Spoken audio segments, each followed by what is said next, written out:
it's your old pal Slim, and this is 70mm, a podcast for movie fans just like you. Disclaimer at the top of the show, we're not experts, but we do love watching movies. With me each and every episode is my close friend and artist, Danny Haas. Hello. And our close friend and movie insider, Pert Alexis. I'm going to steal a 1967 Shelby GT500. Every movie that we cover is connected to a theme for that month, and this time it's Proto-Pendants.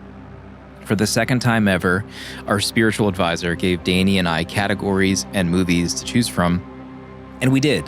This episode, we are starting with Danny's first pick, Gone in 60 Seconds from the year 2000. And you can use the chapters in your podcast app to skip right to that discussion if you want. Kirby left a review on Letterboxd, tagged 70mm pod. Quote, "Yeah, it's pretty effing stupid, but I had a great time. So who cares, right? Question mark? Wrong.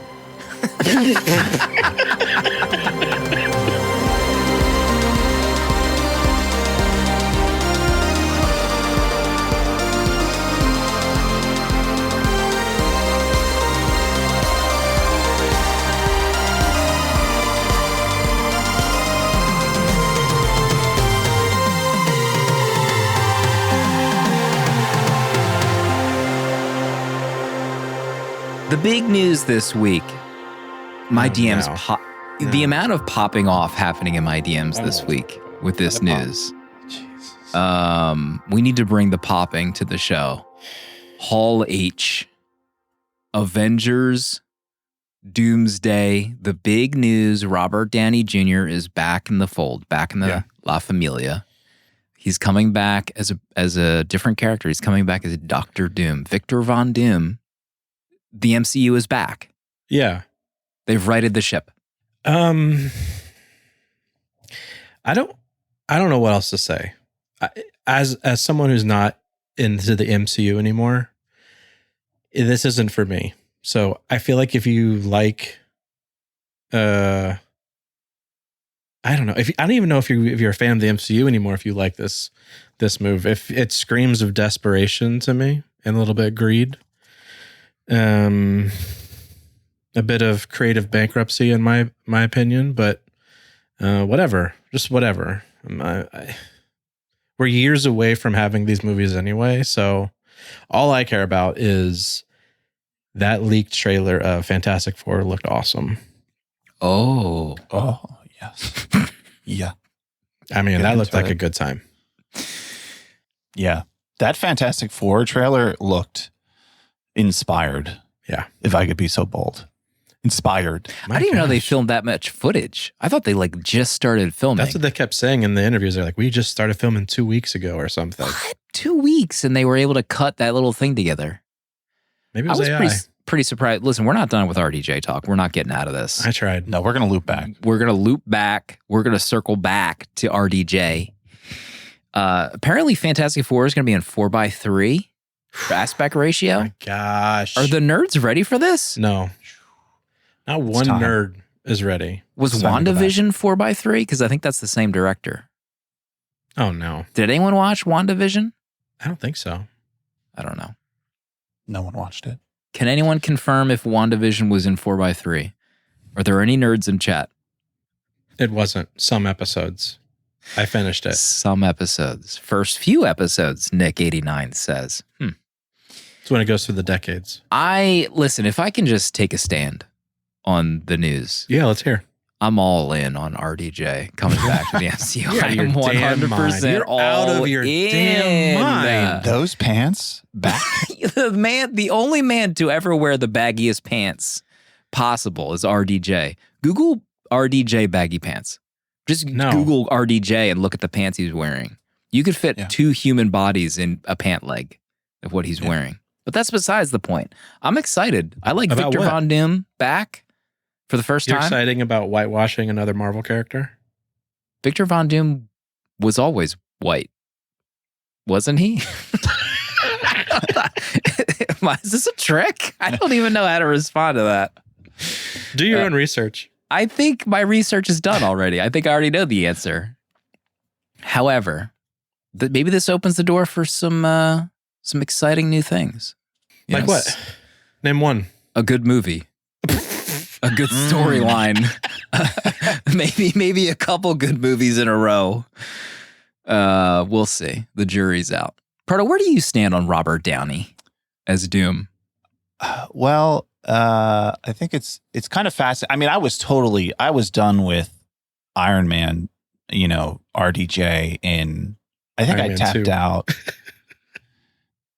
I mean, when I saw Civil War, I was like Oh disgusted my God. by Get this out of character. my face. Like, Really? get out of my face with Yeah. this guy. Like, just the whole thing, the whole shtick. I America's thought it was hero. just, I was over it. But, I mean, this man has won an Oscar, hasn't he? Yeah, Last he's year. done it all. So, yeah, I mean, I'm open. I'm open to the idea.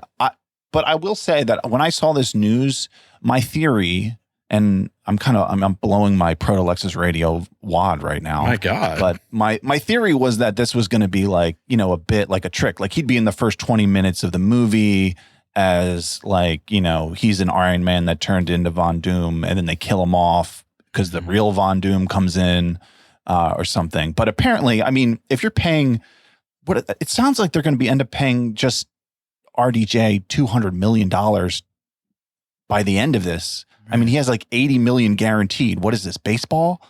Like, we're making a movie here. Or the The amount NBA. of money. Yeah. Supermax contract for RDJ as Victor Von Doom. He's just in insane. both movies, so they're not going to kill him off in the first beginning Yeah. of the first Right. one. Well, yeah. I didn't know that. This is You know, wild. I only read the headline. I mean, if he's in both movies and the second one is Secret War, I'm excited to see what their take on. We haven't even talked about the Russo brothers, the most successful film directors of the modern age. I mean, have you seen what they've been putting out? Since Endgame? I'm excited to see what their Secret War stuff is. Maybe they throw all these heroes on a planet and they duke it out. Maybe that's their Avengers versus X-Men storyline. I mean, Endgame 2? Endgame. This is Endgame times Again? 10. That's what This is- Secret War is going to be. This time they're going to say God. on your right. Brand new. All right, enough of this chicanery. We have some new patrons to say hello to. Jonathan, Jack, and Brittany all joined this week, and Anna Gould upgraded to intern tier on Excuse Patreon. me. Anna, Oh, she's you very she's up much. for something. She's up to Anna's up something. to no good. I don't know what they're doing over there.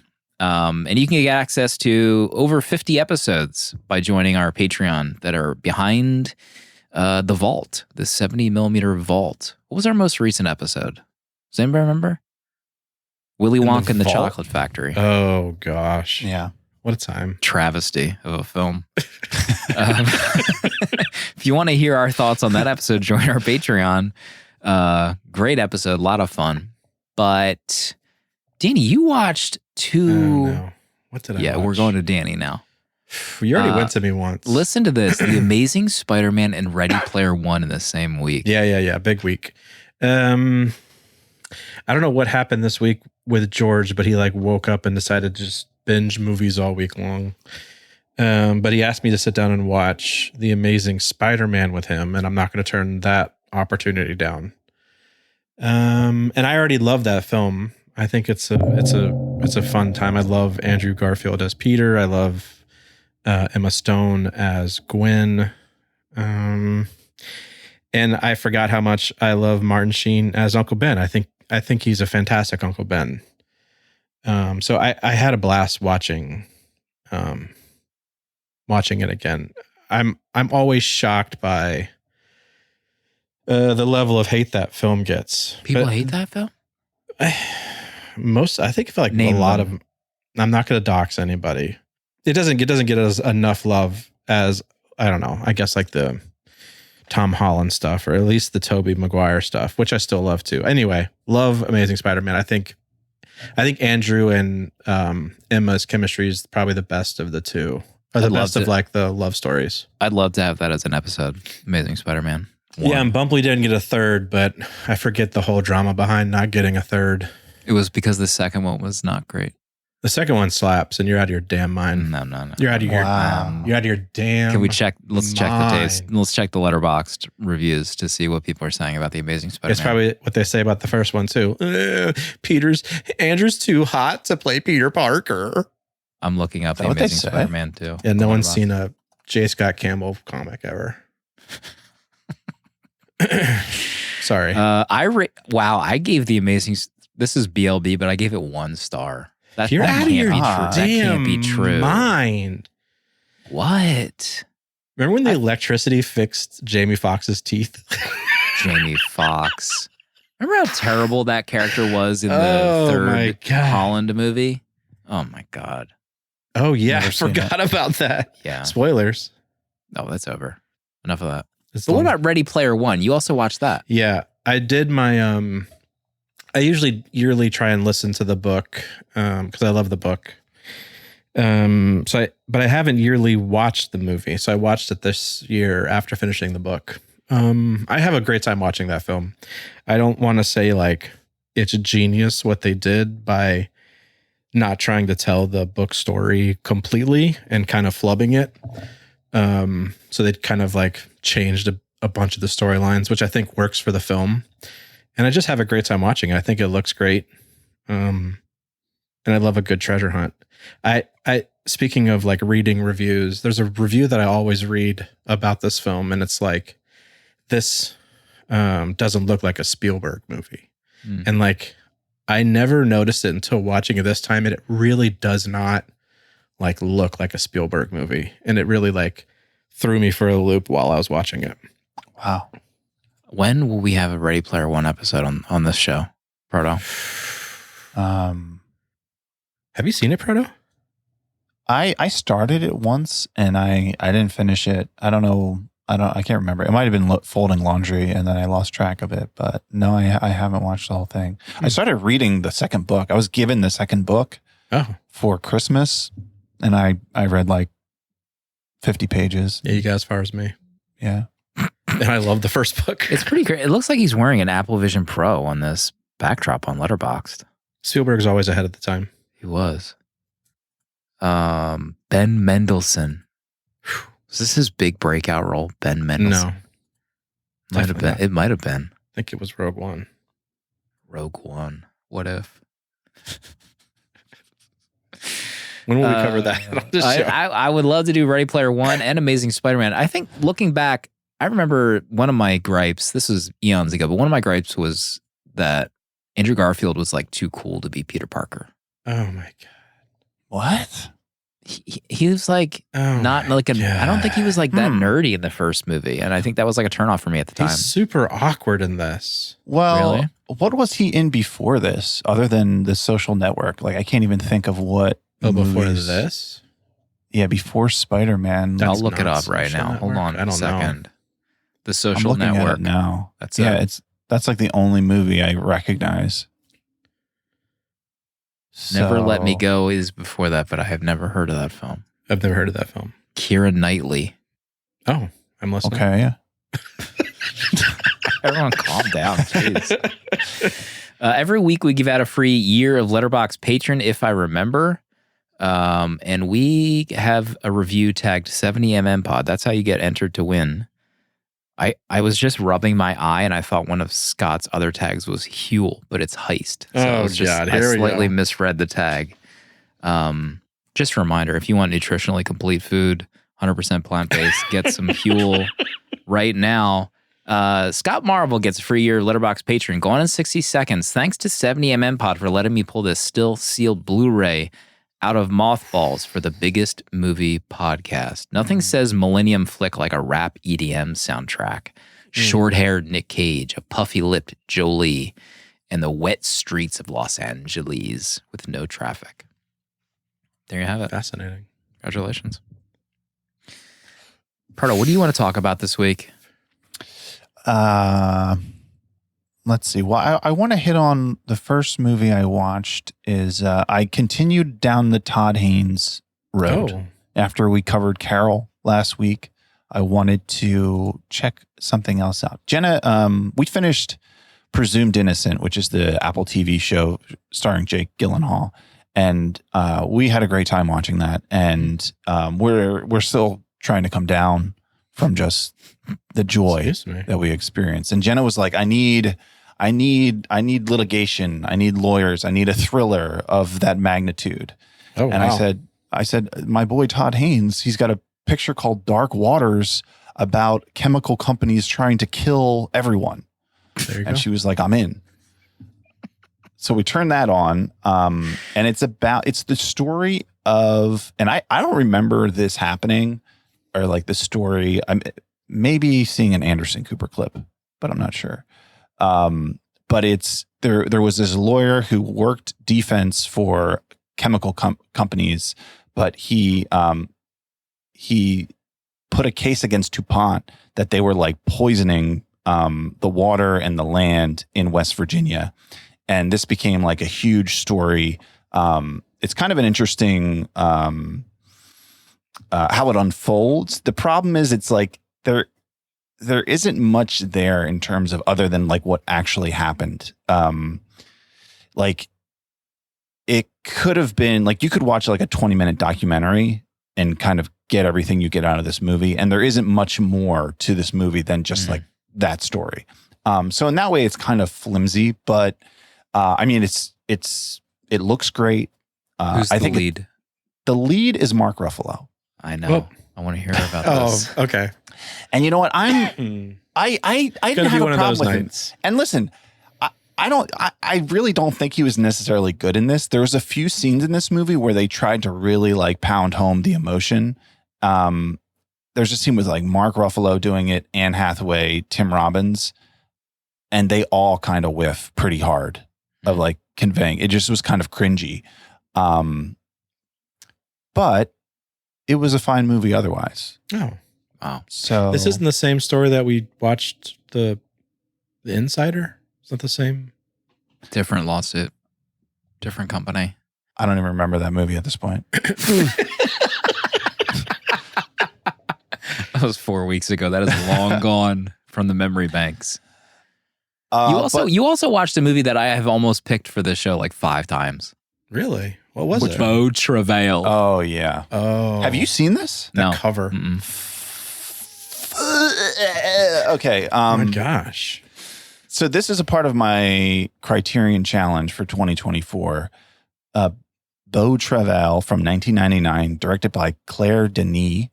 I've seen one other Claire Denis movie, which was High Life, that came out in 2018, 16 years ago. And that was okay. I know a lot of people didn't like that movie, but this one, it's about a group of French Foreign Legion troops stationed in Djibouti in Africa. And it's I guess you could say, the thing I want to say is like, it's a vibe movie. Oh no. It's most like there isn't much dialogue. It's from the perspective of like I don't know what his title was, but he's like the troop commander. He's like leading this troop of soldiers, and he like gives them all their drills. And it's a lot about like these soldiers being in shape, doing their drills, like working at their post. But it's about like the intertwined relationships of all these men. And I had a great time watching it. Like, I think it's a gorgeous movie. First, like the location that it's shot on is just like incredible. I don't think I've ever seen anything from this region of Africa, but it's just like stunning. Just the cinematography. But then also like the way she shoots just the men and how they work, and the way it like builds this like subtext around these characters without using pretty much like any interactions between them other than them like doing their drills. It's a wild movie. I thought it was great. Like, I haven't stopped thinking about it since I watched it yesterday. I would love to watch. I mean, I think it would be a really cool movie just to talk about on the show. It has like an amazing ending that a lot of people really love. So, yeah, Claire Denis. It was good. I gave it 4 stars. It might be my favorite 4-star French movie of the year. We need that on a poster or a slipcase Something, yeah. for the movie. Please. Should we get into Gone in 60 Seconds? Oh, wait, I want to hear about Pretty Poison, maybe in the uncut. That was the other movie you watched, right? Pretty Poison. Anthony Perkins. Little known fact, his son is Osgood Oh. Perkins from Long Legs. Oh. Mm-hmm. Bring Sally up and bring Sally down. Let's construct, gotta tell the ground. Episode 230, Gone in 60 Seconds, from the year 2000. Danny's first pick for Proto Pendants. What was the category? Was it Cars. Cars. Cars. It's cans. Cars. It was cans. Proto, what's this movie about? Randall Memphis Rains is a retired car booster from Long Beach, California, who now only dreams of tuning go-karts. But when news arrives that his little brother Kip is in trouble after fumbling a 50-car boost for the biggest furniture enthusiast, Randall is forced back into the game. In one night, his old crew will team up with the next generation of boosters to steal all the ladies and save Kip from the car compactor. Gone in 60 seconds. My gosh. Kip. How greasy was Kip's hair in this movie? Like, extremely flammable. Or was it Yeah. inflammable? I don't know. When he's Flammable's like- right. Yeah, when he's frying up that bacon, I'm always thinking like he's going to catch on fire. That's what he's using to fry it up. Yeah, it's his hair grease. I was young Giovanni Ribisi reminded me of like Shia LaBeouf in this movie a lot. Oh, I don't know yeah. if it was the goatee or the way he can was see it. acting. I Yeah, feel like kindred acting spirits or some such. we need Giovanni on John Berthal's Real Ones. Oh my God. Yo, that'd be amazing. John. I can't wait to meet Bernthal now and just talk about his podcast. This is amazing. and It's one, gonna and one of happen. his guests too that was on his show. I can't wait to talk about that conversation. All right, so the year 2000, where were we in the year 2000, this era? Proto, where were you when this movie was coming out? Oh man, I was too young to be aware of like what movies were coming out and when. I don't know when I saw this. I'm assuming it was a couple years later. I think we had a DVD copy. I honestly don't know how I watched this multiple times, but I have seen it a couple times. I want to say at least 3. Oh, wow. Yeah. It's a big year for movies. We'll get into it. That's one of my top 3. Don't even Save it. discuss it Okay, yet. So we're all right. going to get into it. I mean, if we want to get into it right No, now, go for we it. can get into it. No, please. Where were you? I was a junior in high school in the Mhm. year 2000 when this movie came out. I was probably driving. What kind of car did you have? What was I driving? My first car was a Toyota Tercel, Oh, but I yeah. eventually did get my first Jeep in high school. I think I had it. Did maybe- you? I think I had it for senior year, maybe. Did you give it a girl's name? No, it didn't make me any cooler in high school. This might shock people. I was not at the top of the popularity list in high school, and the Jeep didn't help any. But I watched a lot of movies. So I think, and then the first time I saw this, I've said multiple times, was I had this on a disc, like a pirated copy on a disc from Napster, maybe, or my LimeWire, maybe before LimeWire probably destroyed my computer because it got dicey there towards the end with LimeWire. And I was watching this my 1 year that I spent at a college dorm. I was watching Gone in 60 Seconds on a laptop whenever I wanted. I felt unstoppable with the power I had with film in that moment. What about you, Danny? I too was a junior in high school driving. I think I had a white Chevy S10 at this point. You were like James Vanderbeek from Varsity Blues. That's exactly who I was like. James Vanderbeek from Varsity Blues. But we were I was big into cars, like huge into cars. Then I still am. My dad was big into cars. We went to car shows like as much as we could. There was always like a yearly big one at the convention center here in Orlando, and we'd go to like this place called Old Town where they would do like a old car parade. But we were always kind of into cars. My dad was big into it as well. And this is like one of two movies that I remember like going to the theater to see with him. This and Jurassic Park. So it's kind of, I mean, it's special in that way for me. And then like, yeah, I mean, he died this year. So when you guys like give it your 2 stars at the end, just remember that. Well, I mean, in high school, I also like really liked, the muscle car era, and Jonesy, who is the host of the Twin Vipers podcast and another dear friend of ours, he had I think it was 65 Mustang. A 65. It was a 65 or a 66 Mustang. It was like teal. It was like Yoda color. My God. And it had like those original kind of like circular hubcaps.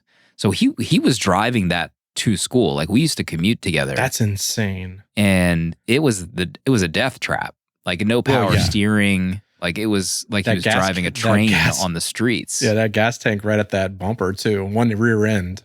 And we would have been dead. But it was like insane. And some other of my friends had like a Chevy, like an older Chevy Nova. Oh my so gosh. Like in our crew, and then eventually a Monte Carlo. So like those cars were, indicative of my youth. Big time. Casey drove a 67 Mustang to school. What? Her 68, 68, yeah. A coupe. Her mom, it was her mom's. Her grandpa bought it off the lot from the Ford dealership in Orlando and gave it to Casey's mom on her 16th birthday. And they saved it.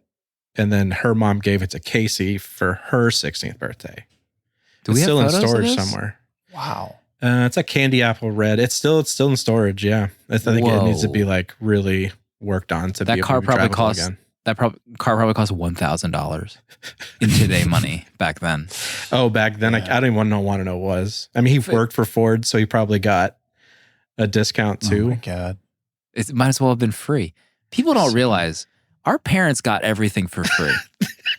Imagine, what a house cost back then? Don't even look it up. You just get to throw up on yourself. I remember because I was a year older than Casey, so when I graduated, I would drive her to school in the Mustang. That way I could have it for the day and drop her off at school.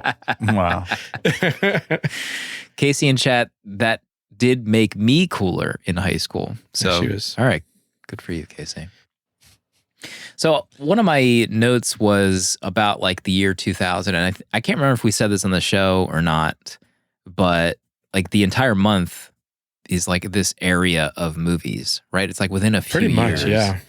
And the year 2000 is, for people our age, probably like a super formative film year. So American Psycho came out that year, Memento, Requiem for a Dream, Gladiator, Almost Famous, The Emperor's New Groove, Snatch, Castaway, X-Men, Scary Movie, Unbreakable, MI2, Miss Congeniality, High Fidelity, Meet the Parents. Remember Insane. Meet the Parents? It's a big moment. Oh yeah, that was huge. That changed everything when that movie came out. Jeez Louise. My parents coming home from the theater, they were still laughing walking through the door. I'm adding this to my watch list. I need to rewatch Meet the Parents. Remember the Titans? God. Oh yeah. Coyote Ugly, Best in Show, Traffic. I mean, dude, where's my car? Congeniality? The Patriot. What Women Want. Mel God. Gibson was untouchable when this movie came out. What Women Want. Oh my God. Yeah. Pitch Black. Oh, The Family Man also came out this year. Little Nicky. Big year for Nicolas Cage. Jeez. Big Mama's House. Where were you when you saw Big Mama's House in theaters with Martin Lawrence? I remember. I was at the Regal Huntington Valley seeing that. Goodness. So that was just kind of my first point that, it's not, I'm not going first for this conversation, but I just want to bring Sounds up that like the 2000s, I mean, there's a lot of formative films part of that came out in that era for our age group. Yeah, I mean, well, yeah, I mean, like all those movies that you mentioned. Yeah, I think of some of these where, yeah, these are like, formative movie. I think of like Castaway. Like, I feel like that movie changed my life when I saw that. I saw that in theaters. I mean, Unbreakable, obviously. Yeah, but like, yeah, so many of these movies are still talked about. I mean, Remember the Titans. I can remember thinking like, I might have said this on the podcast, but when I came home from the theater after seeing Remember the Titans, I was like, I'm going to play in the NFL. Like, and that's it. I've decided I will play football. Unreal. If we want to just get really screwy, Oh, okay, gosh. so the year 2000 was 25 years ago. Okay. In the year 2000, that would have been 1975. Jaws came out.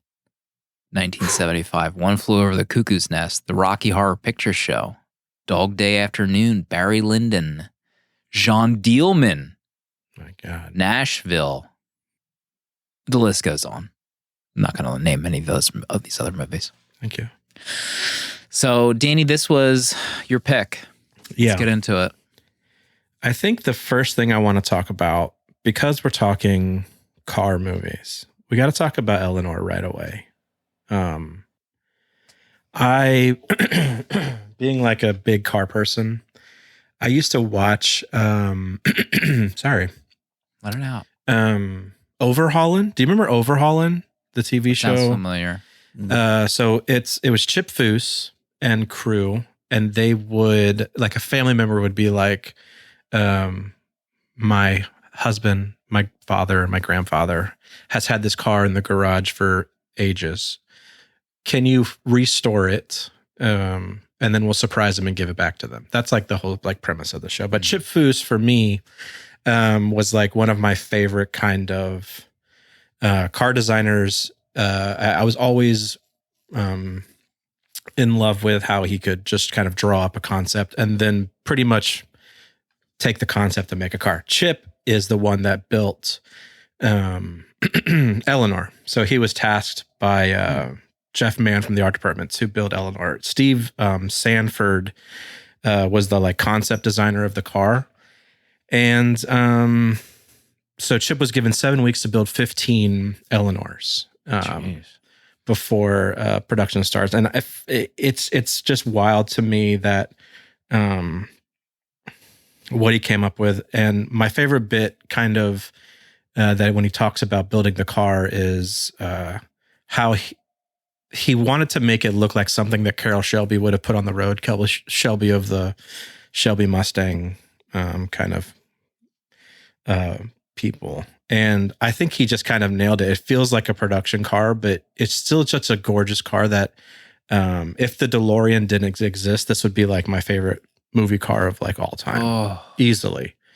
One of the things he talked about was of the 15 cars, I think 5 were fully destroyed from, the filming and some of the stuff. But whenever they did like when they progressed in the filming and they got to like the final chase scene, every time like the stunt driver would like hit something or there'd be a dent, they'd have to put the same dent on all 15 cars so that it matches like the next take. And I thought that was kind of insane to me. But anyway, I love Eleanor. Whenever Nick and the music kicks in and he's just kind of, stroking the backside of Eleanor, and I'm just Sexual. It's sexual, and I love it. Like I just love that car so much. Yeah.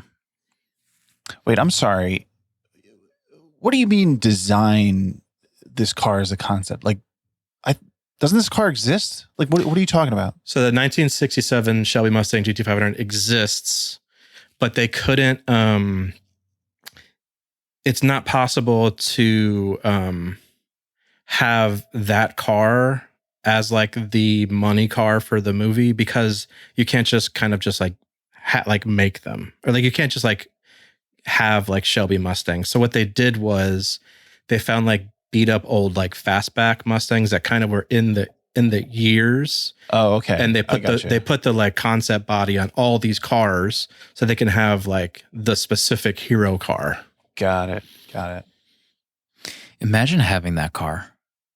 Oh, it's hundreds of thousands of dollars. Even like replicas, I think they're like $140,000 to have. You could have that instead of a Cybertruck. Well, yeah. I mean, sure. But what if instead of just like having that car, what if you stole that car and 49 other cars and only got paid $200K for it? Wait, Chaz in chat. That reminds me. Chat doesn't. Wait. Isn't there a video? Yeah. Okay. Mine is currently insured for the price of a house. Chaz has A GT500. a GT500. Can we get some photos of the Chaz, car, please put it Chaz, in chat, please? And if it's, I forgot about this. Yeah. Drop the YouTube link. Drop it all. Drop everything in chat, Chaz. Please. Chaz, are you driving that to the meetup so that we can drive around the streets of Center City, Philadelphia in a Shelby GT500? Yeah. Chaz probably needs to talk to his lawyer before he answers that question. His lawyers are calling him right now. They just have a bad feeling right now. Something's Wherever wrong. they're located, they're dialing The car's Chaz. in trouble. Anyway, I love this car. I just really love this car. It's gorgeous. You mentioning Chip Foose is like jogging some sending you? memories loose of, I guess it's overhauling. I don't know. I just Yeah, feel like I've overhauling. seen him a lot of places. I don't know if there was another show that he was on. But maybe it was overhauling. He's just such a very familiar face. Yeah. I mean, he was in that era of West Coast choppers were still a thing. Or was it West Coast? American Chopper with the Tuttles was still kind of big. So like all these car shows were kind of huge at this time. But yeah, I loved. Okay. Chaz has dropped some photos on a Dropbox. Just quickly perusing here. Save some of these for later. Excuse me. When I'm alone. There was something else I wanted to say about Eleanor. What was it? Now that I remember, the car chase scene at the end with Eleanor, that might have been the only file I even had on the computer. I can't remember if it was the whole movie. Just the because car chase. I would just watch the car chase over and over again. Mm. And it's funny talking about the car chase scene and the movie. And then I watched that link that Paul dropped in Discord about the making of. It's like barely a making of. It's just like a couple interviews strung together. However, the director talks about their use of like CGI in so many scenes. I didn't even notice it was CGI. Yeah. Like the gas tank that's flying around. That's pretty impressive. They add, that's all like for the most part is CGI. They add the CGI smoke. And then a couple of the other car chases, it's just like pretty well done for the year 2000. Because I honestly didn't notice it for the most part. Except for the jump. The jump is the main jump thing is that's like, horrible. okay, yeah, this is computers. Yeah. But other That's than pretty that, bad. I didn't notice anything else. Yeah, I don't really pick up on it either. Proto, top of your list? Top of my list, returning to this movie after all these years and having seen now, I don't know, hundreds of movies since this movie. I was just like really taken by like the color grading in this movie. The color grading is insane. Mm-hmm.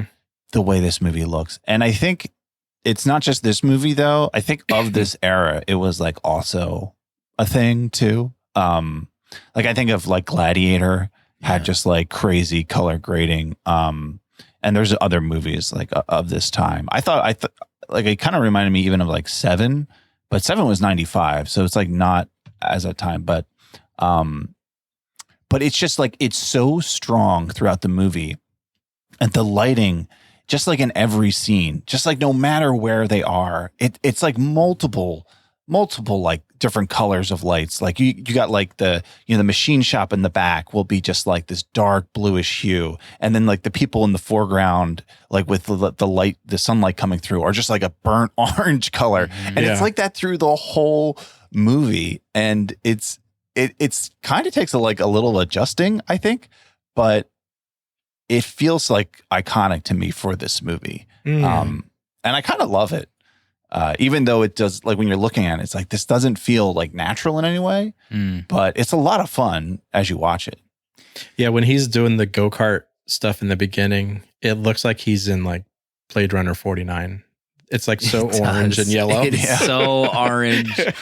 Yeah. It's like over the top, but maybe this is the fog of nostalgia like overtaking, but I was like, hell yeah, this movie is like burning my eyes and I don't even care. Like every screams scene. 2000. And I think it was Scott Marble's review, like pointed out like the wet streets, like everything is just kind of like post rain, or like they just sprayed water on everything just to add that effect. And I looked up some of the stuff about the movie, and who's the director? Is it Dominic Sena? I guess he was like pretty well known for music videos. Yeah, him and Janet Jackson ahead of this film. So he has like definite style. Like you can see style in this movie, you know, for better or worse. For better for me. And I said this last week, but I was like, I really didn't like his next movie, but I really want to rewatch Swordfish again because I feel like that one takes it even to like a higher level of really just like quick editing, over the top visuals, you know, a definite look to a movie. So I'm keen to rewatch that. My number one is Delroy Lindo. How did Oscar not call for Delroy in the year 2000? I don't understand it. He has one of the best cadence of a voice I've ever heard in my life. Every time he speaks, I'm glued to the screen. He's amazing. There's no other actor like him. I'll drop some clips in here. I just can't get over him. His first entrance, you see young Timothy Oliphant, and he sees Rains on the street. Remember, for the first time, he's like back in town, and he's like giving him warnings. I tell you what, from here on out, if you walk across the street outside of a crosswalk, if you roll through a stop sign, if you use an aerosol can in a manner other than directed. It's like, oh my God, you are the coolest dude alive. Every scene is like that, especially too when remember he like finds their hideout because that scene's one of the best scenes. When the dude like steals the car with the drugs in it. And Dollar Store Keanu Reeves. Yes. His last name is Duvall. Is he Robert Duvall's son? I didn't research this at all, obviously. Just disclaimer, we're not experts. I said at the top of the show. But that scene is so cool and fun because Delroy, you know, he's able to like flex his car knowledge too. Because in another life, he's with this group, like hanging out, boosting cars. Because he's a car lover too. He loves the thrill of driving these cars. So, but he gets it wrong. And they tell him he's right. Did you notice that? I don't know if you noticed that. No. So he says something about the Cadillac that it has like the air suspension or something, and they all kind of like nod. Like there's a look that Nick Cage gives him, but he's talking like, you know, he like glances down and he sees a list of cars on the like table. He talks about the wrong Cadillac. The Cadillac that's on there is like 25 years older than the one he's in, but he talks about he describes the older one. Oh. And so they're like, just like giving him like, so that's why nodding. Nicolas Cage knew he was on them. Like right as when he left. He's like, they're on to us. Yeah. Yeah, I love Delroy in this. I think that scene of him talking to Nick Cage on the street is probably the best like acted scene in the movie. It felt like everybody else in this movie thought they were in a Michael Bay picture, and then Delroy Lindo, like he thinks he's in like a Scorsese movie. It's like he's just like giving the performance of his career in this. He is. He's so much fun to watch. Yeah. Whose turn is it? Me. Let's hear it. Let's talk about Chris Eccleston, the bad guy in this film. It's one of my favorite bad guys, like probably in most movies, because he's so ridiculous. I love the way he, well, first of all, his accent is like the best. When he talks about baseball, how boring it is.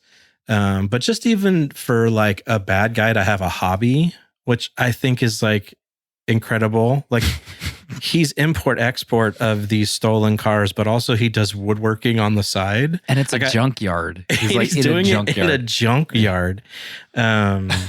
Just making these gorgeous caskets and chairs. Like it's just... The casket reveal was oh my God, so corny over the top. Like how long did that take him to produce a casket for this like reveal? He has no tools there. There's no tools.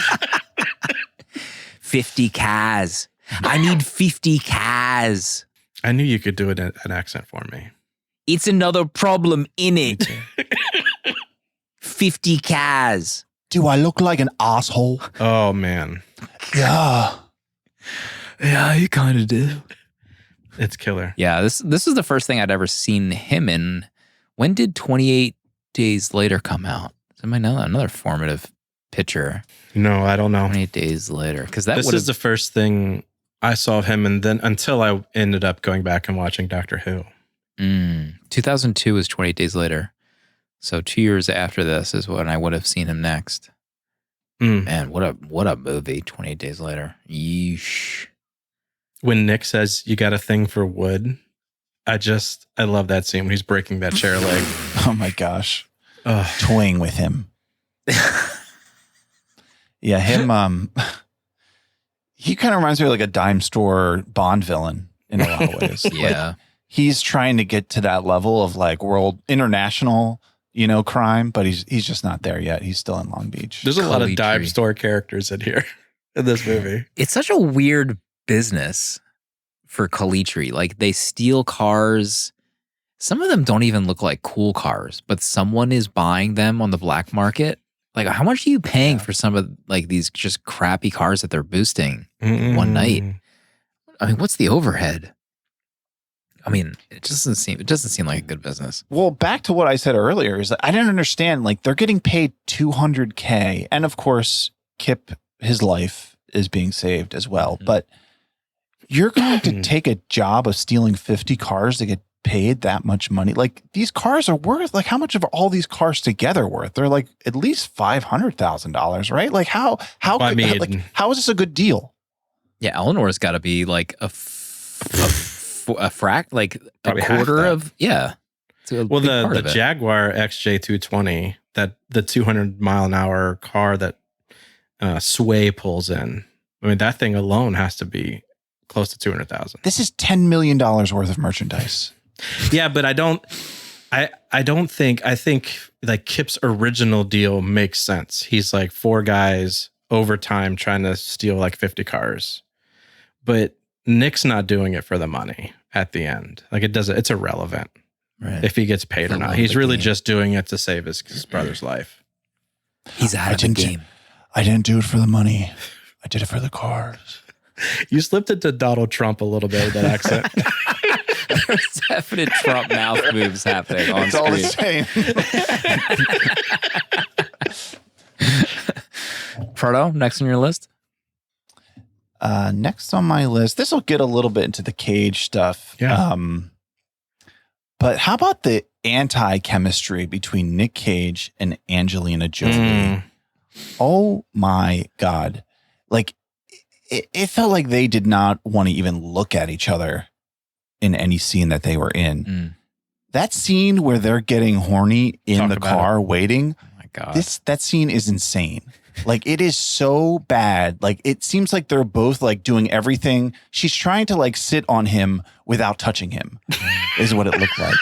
It's just like the most awkward, There's no room to do anything in that front seat. She's sitting on the shifter. It looks like she's in pain when she adjusts herself. I'm in pain. And he's using like these car metaphors for talking about like how he's feeling. It's just good brakes. He's like sweating over there. She's like not even on him. And if she is, she's like upside down because she can't maneuver in that small car. They had to show another sex scene happening at the same time because their sex scene wasn't sexy enough. Yes. Yeah. But that Diablo they steal, oh my God.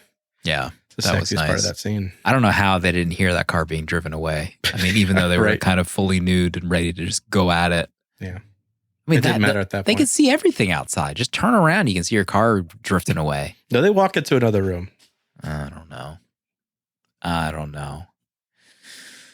Yeah, Angelina, famous for this role, I feel like, with that hair, the look. Historically, though, this character, Sway, never really did anything for me personally. Interesting. Yeah.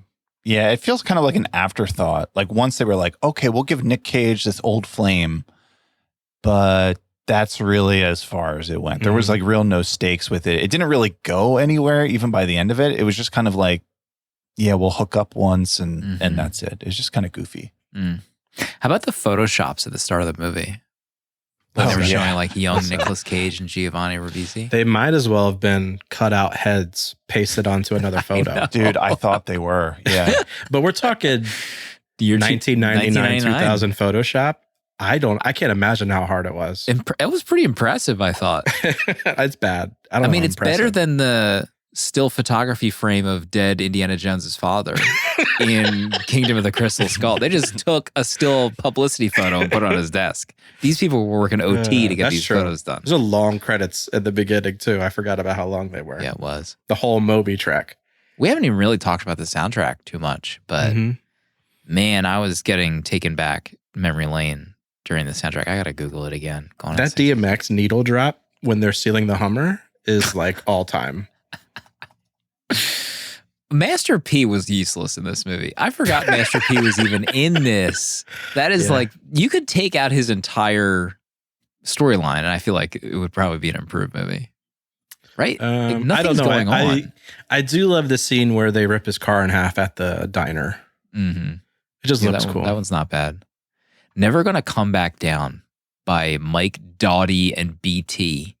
I had that on a burned CD from iTunes, and I played the hell out of that song. I believe you. I think I looked up BT after this movie came out. I was like, am I a BT fan? We're starting to realize why you're uncool in high school.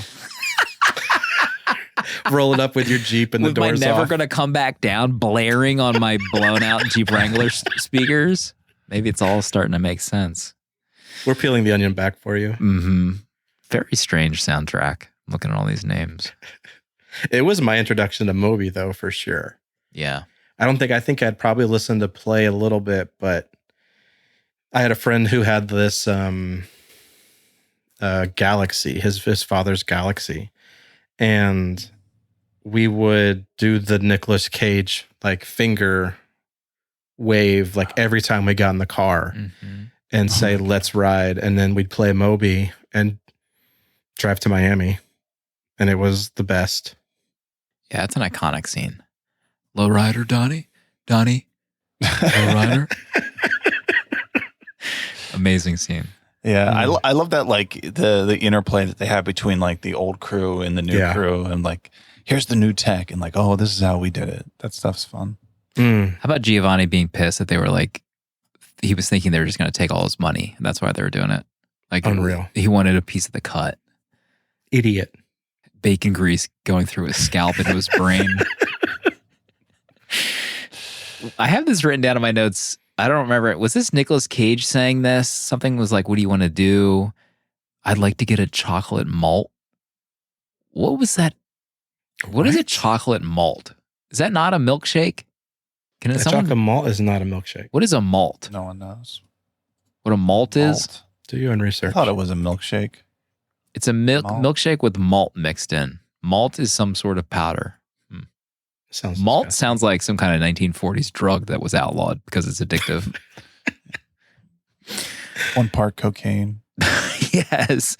A chocolate malt thank you, Paul, is a milkshake made up of ice cream, chocolate powder, or syrup, and a tablespoon or so of malted milk powder. What the? Oh, that's what Jimmy Stewart is making in That's a Wonderful Life. He pours the malt into it. Oh. Doesn't he? Is that what it is? So maybe Nicolas Cage was referenced. That was an homage to It's a Wonderful Life. We obviously. Case closed. Once again. Another case solved by the 70mm crew. Danny, final point? I think my favorite, outside of the car chase at the end, which I think is probably top tier, I think my favorite kind of moment in this film as a massive car nerd is the night of the boost of all 50 cars. Like, I just have the most love for that scene, maybe because of all the cars, but also I really like the character of cast for this crew. It's so ridiculous. The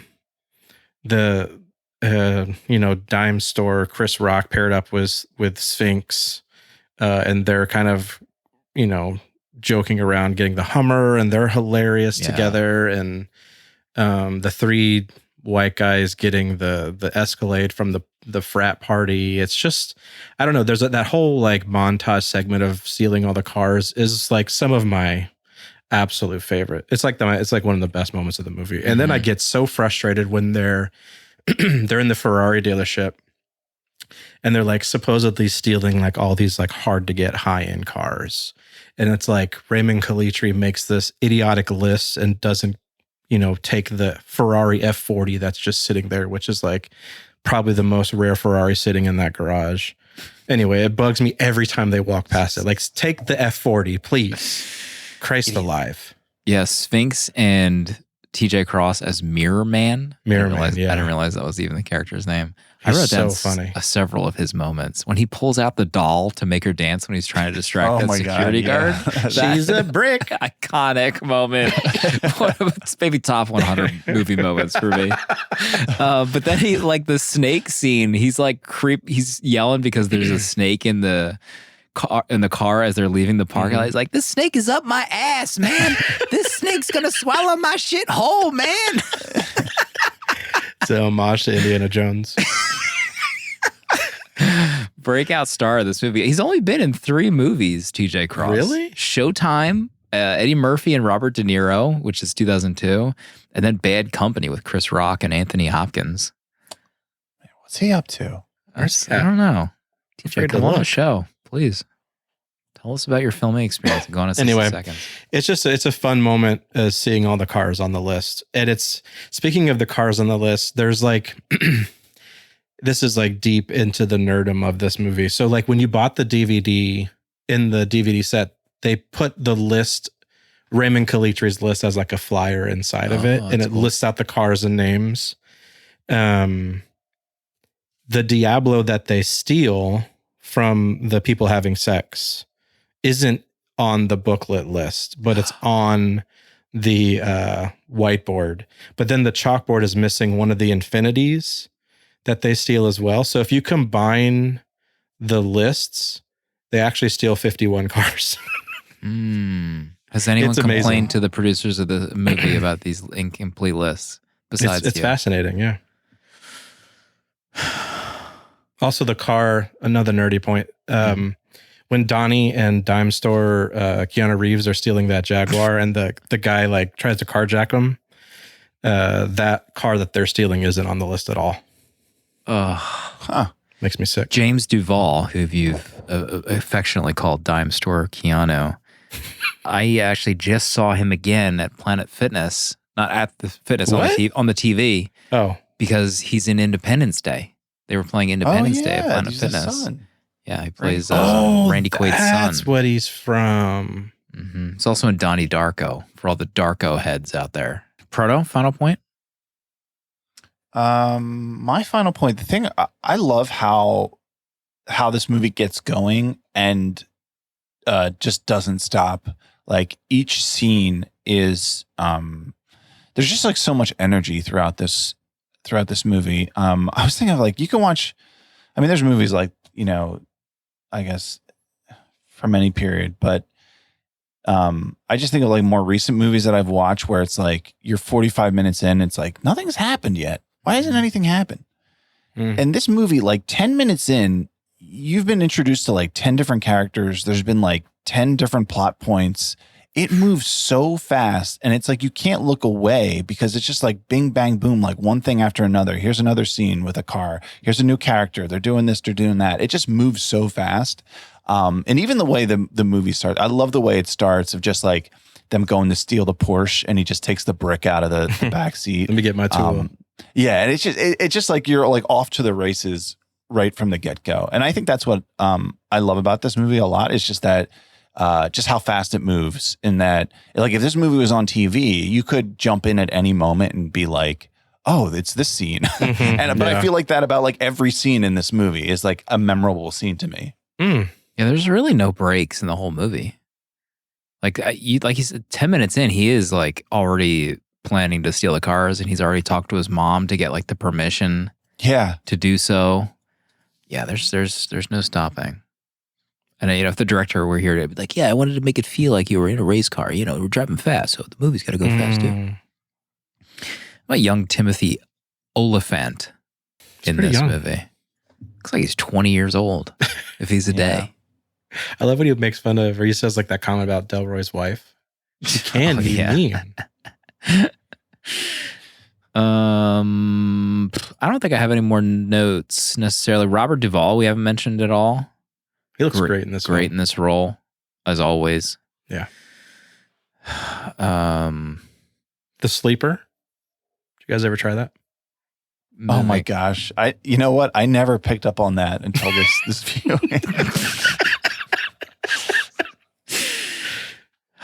I think, let's see.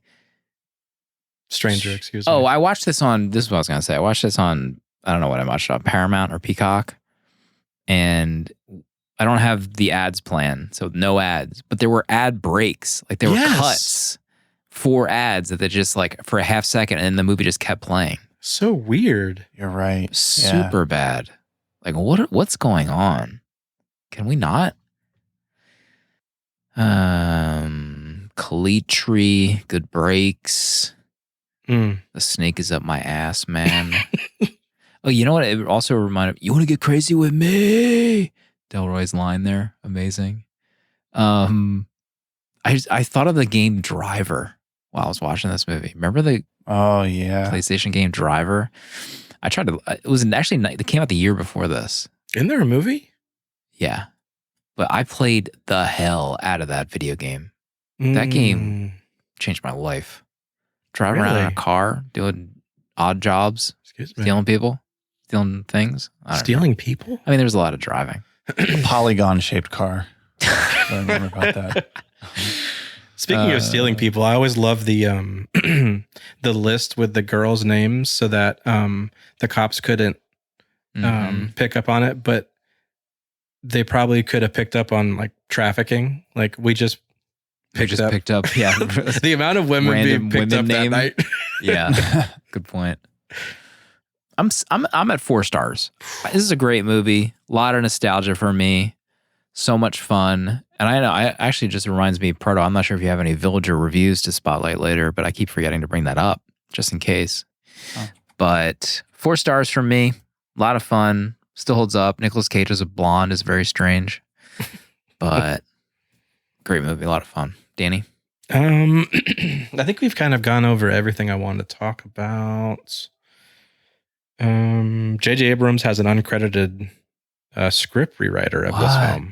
Yeah. Which I thought was interesting.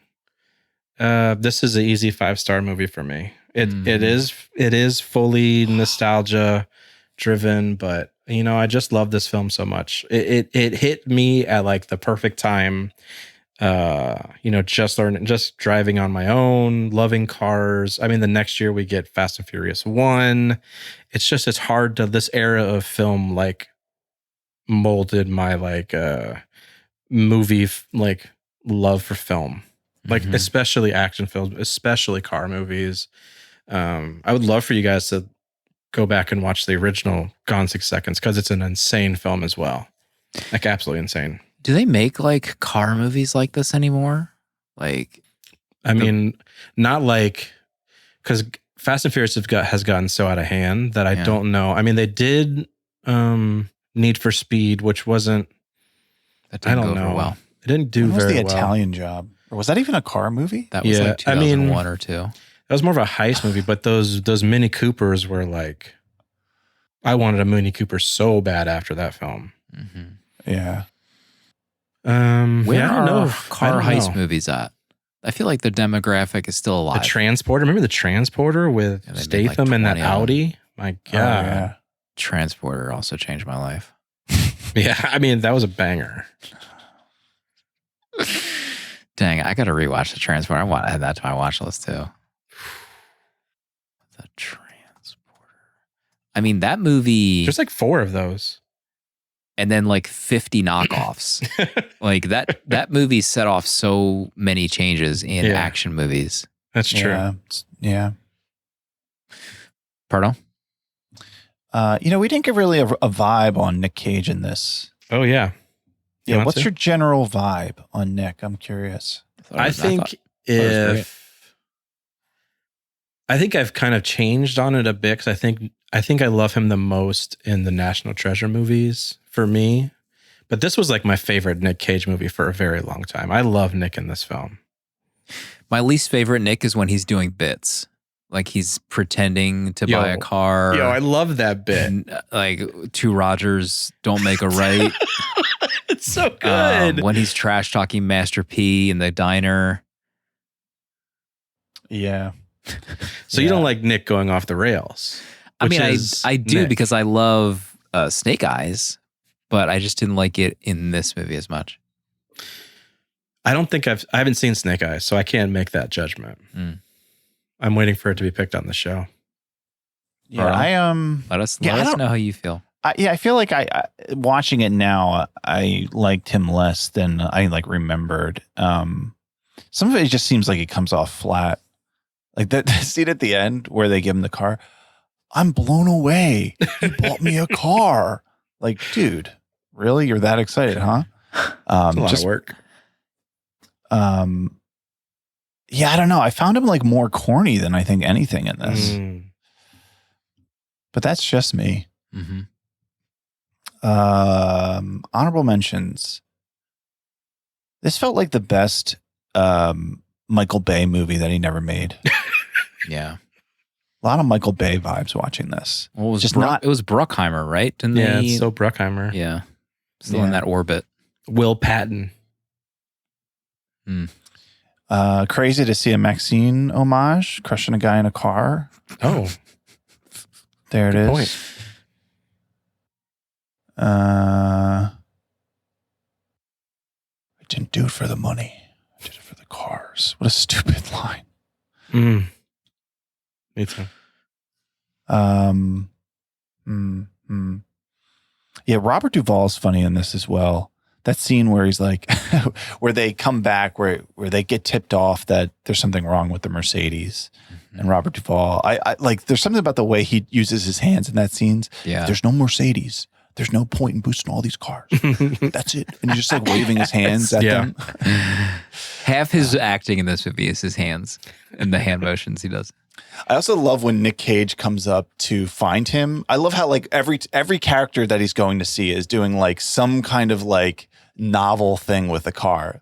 Like Robert Duvall has like his paintbrush out and like his paint palette, and he's like painting this car by hand as like Nick Cage comes up to see him. Like he's like that's what he's doing in this exact moment as Nick comes up to him. This is definitely a movie that I have like a love and nostalgia for. I'm at 3 stars, I think, for this. It's not pushing me past there. I think if anybody wants to watch this, like I would say, hey, put it on. Yeah. Because I know every line of this movie. And I think it's memorable in so many ways. But I'm not going to apologize for my 3-star. It's good. It's a good movie. You shouldn't have to. Can we Photoshop that quote from Proto on the poster? If I'd say, hey, put it on. If you want to, I'd say, hey. Should I start putting our quotes on the posters? Caramba. Any reviews, Proto, that you wanted to spotlight from our community? Tagged 70mm Pod on Letterboxd. Sure. Let's go down the list here. Jack Watkins says, best part of this movie is the last 2 minutes where Kip shaves whatever the F was on his face. That's harsh. I saw a lot of this. Joe Jazzy says, easily the most dad core thing I've seen in a long time. Is this like a dad movie? I don't know if I would call this a dad movie so much. And I saw it with my dad. It's definitely my a dad dude got movie, me into I feel like, for the most part. Yeah, I don't know.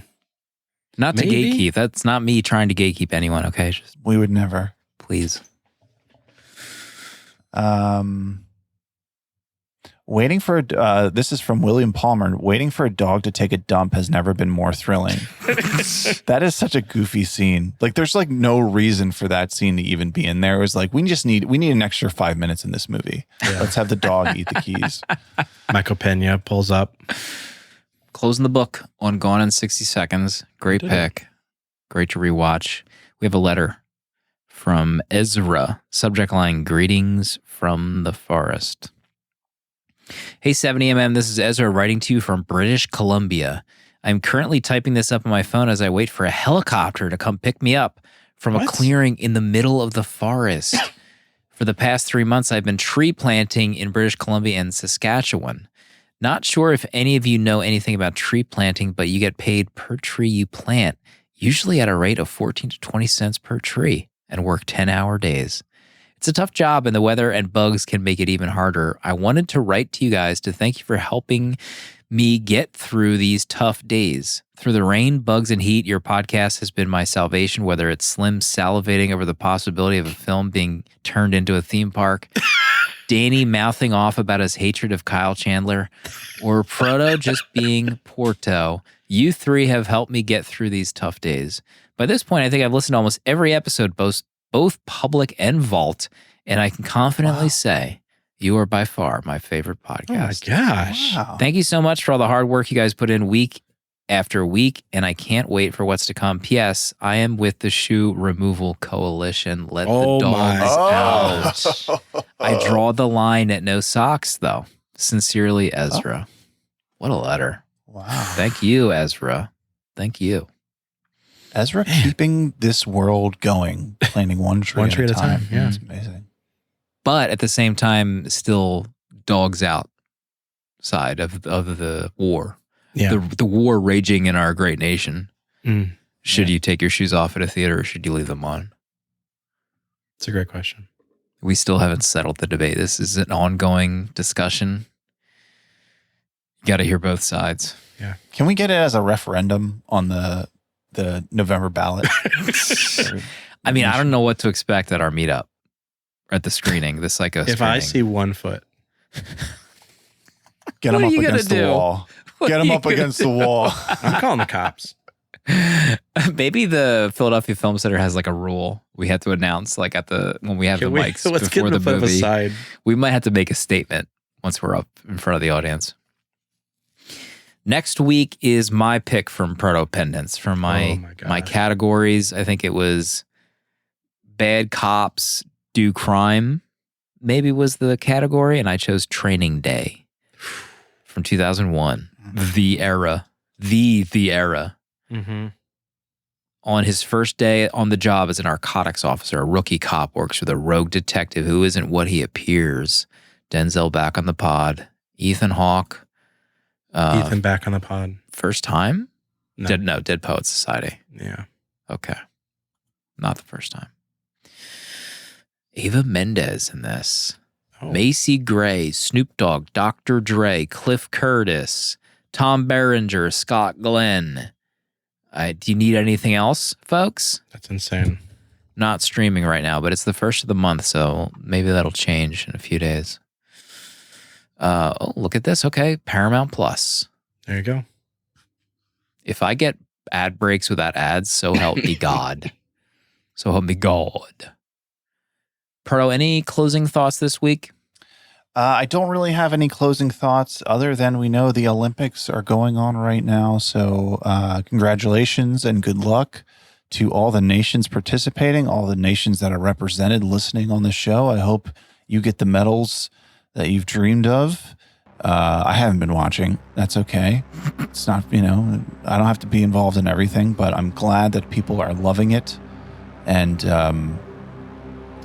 Coco, everyone see that, man, that fight she had with that ref. Gosh, you could see the passion in her eyes, the tears streaming down her face. That was like, I feel like I was watching cinema in that moment. Coco, we're all rooting for you. I don't know if it's over for tennis yet or not, but stay strong. I don't even know what Proto was even talking about there. I have no clue. Well, we'll see everybody next week for Training Day. See, I'm not involved. I wasn't involved in that. You played tennis.